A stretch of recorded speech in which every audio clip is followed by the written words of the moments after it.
ஏகாதசி அன்னைக்கு பட்னி கிடப்போம். வெறும் துளசி தண்ணி மட்டும்தான் குடிச்சிட்டு இருப்பாங்களாம்.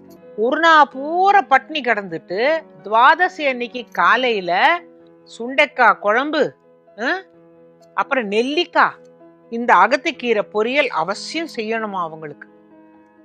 அதத்தான் நாங்க செய்வோம் அப்படின்னாங்க. நான் எப்படி செய்யறதுன்னு அன்னைக்கு கேட்டுக்கிட்டேன். நல்லா சொல்லி கொடுத்தாங்க. இத பாருங்க. ஆனா இந்த அகத்திக்கீரை மட்டும் எலசா இருக்கிறதான் சாப்பிடணும். முத்தின கீரையை சமைக்க கூடாது. அப்புறமா இந்த பசுமாட்டுக்கு கொடுக்கறேன்னு இத கொண்டு போய் அது வாயில திணிக்க கூடாதுங்க. அது பாவம். வாயில்லா ஜீவன் நீங்க கொடுக்க கொடுக்க அதை சாப்பிட்டுடுது. அதுக்கும் ஜெரிக்காது. நம்ம எல்லாருக்குமே இந்த அகத்திக்கீரை மாதம் 2 முறை மட்டுமே சாப்பிட வேண்டும்னு ஒரு புஸ்தகத்துல போட்டிருந்தாங்க. ஏன்னு கேட்டா இதை அடிக்கடி சேர்த்துக்க முடியாது. இப்ப முளைக்கீரை, அரைக்கீரை எல்லாம் எப்ப வேணா சாப்பிடலாம். இந்த அகத்திக்கீரை மட்டும் வாரம் கூட இல்ல, மாசத்துல 2 தடவை. அதனாலதான் அவங்க எப்படி வச்சிருக்கிறாங்க பாருங்க முறை.